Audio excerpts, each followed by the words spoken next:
Assalamualaikum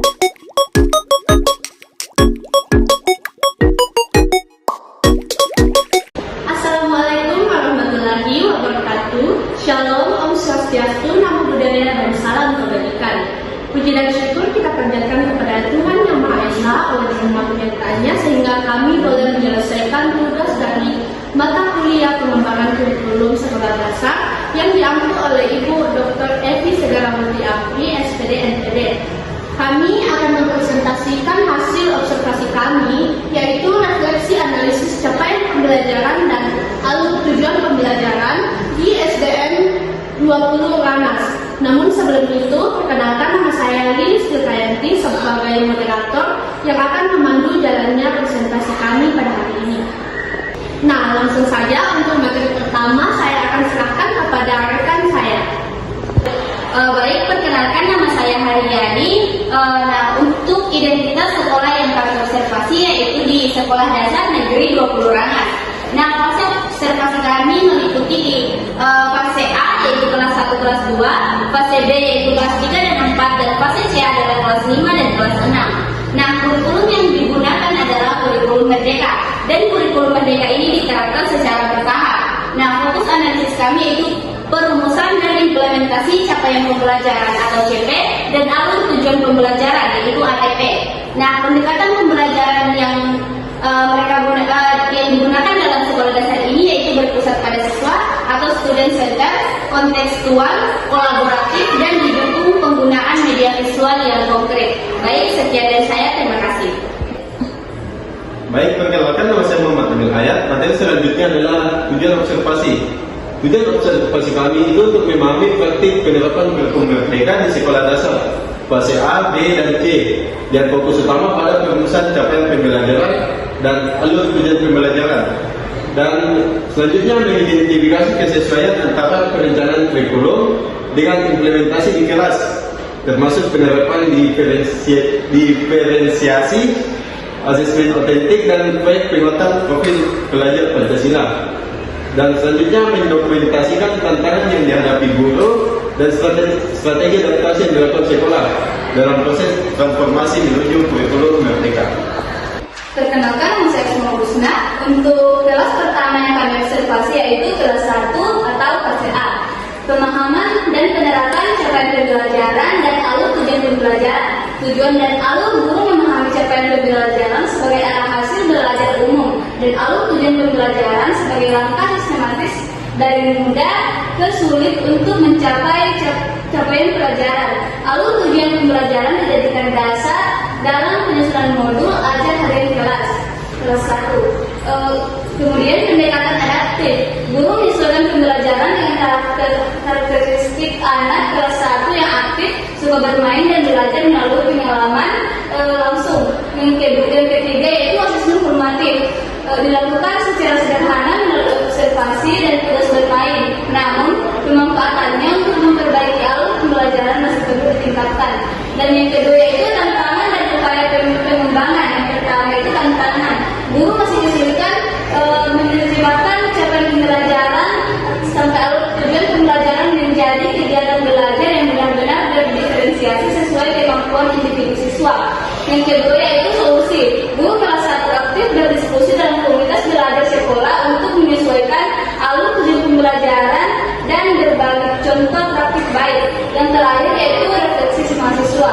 Sebagai calon guru, kamu berlatih menyusun ATP yang konkret dan kontekstual serta mengembangkan asesmen autentik yang sesuai dengan karakter anak usia dini atau fase A. Perkenalkan, nama saya Evi Fahmi. Jadi kelas selanjutnya kami observasi yaitu kelas 2 fase A, di mana inti penerapan CP dan ATP. Yang pertama itu CP dan ATP sebagai pedoman utama dalam penyusunan modul ajar, memastikan pembelajaran terarah. Yang kedua itu proses penyusunan, yaitu guru memulai dari CP resmi, kemudian menyusun ATP secara berurutan, yaitu mudah ke sulit. Yang ketiga itu prinsip adaptasi. CP dan ATP disesuaikan dengan karakteristik siswa kelas 2, di mana aktif, suka bermain, belajar konkret, dan konteks nyata sekolah. Dan yang keempat itu sumber daya. Sumber utama adalah dokumen resmi Kemendikbud diperkaya melalui diskusi di komunitas belajar guru untuk penyesuaian kelas.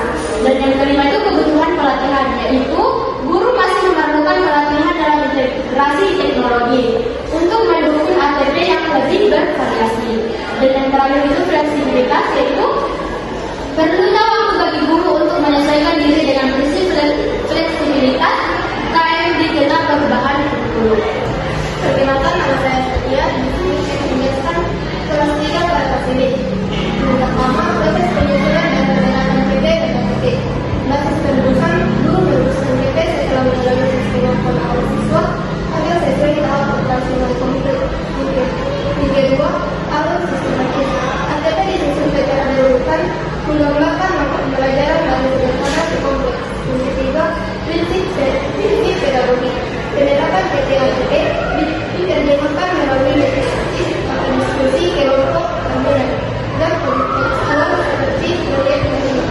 Selalu dengan prinsip individualitas dan prinsip aktivitas. Selanjutnya keterkaitan dan tantangan penting. Pertama, tujuan politik. CP ATP dirancang untuk mencapai tujuan kognitif, efektif, dan pengmotoris. Kelima, membentuk karakteristik efektif tertinggi. Kedua, asesmen. Asesmen otentik ditentukan dengan tujuan CP ATP menilai proses dan hasil secara menyeluruh. Selanjutnya, tantangan.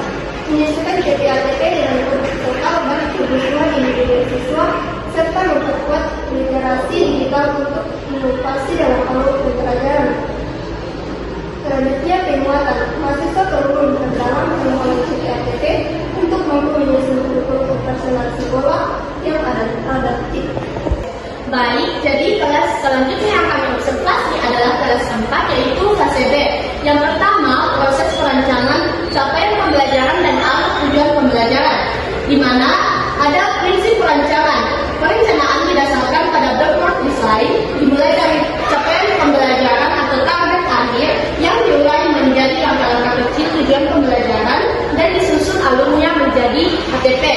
Kemudian ada struktur logis, di mana guru mampu memecah capaian pembelajaran menjadi alur tujuan pembelajaran yang logis, mengumpulkan materi pecahan dari pengenalan konsep pemecahan masalah kontekstual. Kemudian ada kunci keberhasilan, di mana kontekstualisasi materi, yaitu penggunaan contoh lokal seperti jalur atau lahan, terbukti efektif dalam penyusunan tujuan pembelajaran atau alur tujuan pembelajaran yang bermakna bagi siswa. Kemudian yang kedua adalah keterkaitan dengan implementasi dan tantangan. Ada diferensiasi di mana ATP diimplementasikan menjadi diferensiasi proses dan produk, didukung pendekatan konkret dan visual, yaitu discovery learning. Kemudian ada tantangan manajemen, di mana tantangan utama adalah manajemen waktu guru dalam mengelola quick check formatif dan merancang modul ajar yang mencakup diferensiasi secara mendalam. Kemudian yang terakhir ada pengembangan diri, di mana calon guru perlu menguasai diagnostik asesmen yang akurat sebagai dasar penentuan titik awal alur tujuan pembelajaran dan diferensiasi yang tepat. Kelas selanjutnya yaitu kelas 5 di fase C, di mana perumusan CP dan ATP, prinsip perancang pembelajaran. Basis perancangannya yaitu di mana guru kelas 5 menyusun modul ajar dengan mengacu pada CP dan mengembangkan ATP yang logis berdasarkan karakteristik dan kondisi siswa pada fase C. Nah, yang kedua adalah prinsip kunci, di mana proses ini mencerminkan pemahaman backward design dan pentingnya kolaborasi antar guru melalui komunitas belajar untuk menjamin kualitas ATP yang kontekstual. Nah, yang ketiga, fokus pemanfaatan.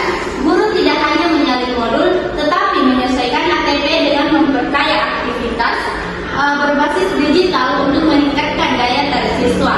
Nah, selanjutnya keterkaitan dan tantangan implementasi, di mana tantangan utamanya yang pertama mengatasi perubahan mindset dari kurikulum 2013 ke kurikulum Merdeka, di mana CP dan ATP-nya menuntut fokus pada penguatan kompetensi dan karakter, bukan hanya target materi.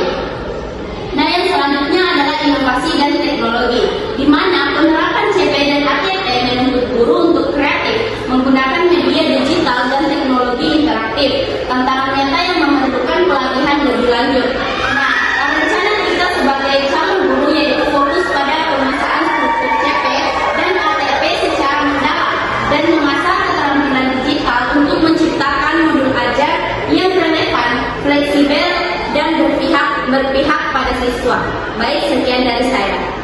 Baik, selanjutnya itu hasil observasi kami di kelas 6, fase C. Yang pertama, pemahaman dan implementasi CP dan ATP. Kelas CP dan ATP berfungsi sebagai acuan utama kompetensi, dan ATP membantu guru menyusun rujukan pembelajaran bertahap yang efektif dan berkala. Yang kedua, proses perancangan. Penyusunan ATP memberikan pemahaman mendalam terhadap karakteristik siswa, konteks sekolah, dan integrasi profil pelajar Pancasila. Selanjutnya kesenjangan transisi. Terdapat tantangan karena tidak semua kegiatan belajar sepenuhnya mengacu pada CP atau ATP dan masih ada penggunaan pendekatan tematik. Yang kedua, tantangan pertama dan pembelajaran ini.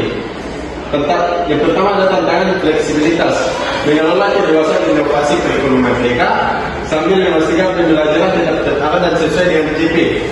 Selanjutnya, tantangan teknis, kebingungan dalam menafsirkan CP menjadi aktivitas konkret dan kesulitan dalam merancang asesmen formatif yang berkelanjutan. Selanjutnya, rencana pengembangan diri. Calon guru harus fokus pada penguasaan struktur dan logika CP, ATP di setiap fase dan berlatih diri dalam aplikasi asesmen formatif untuk praktekan belajar. Sekian dari saya.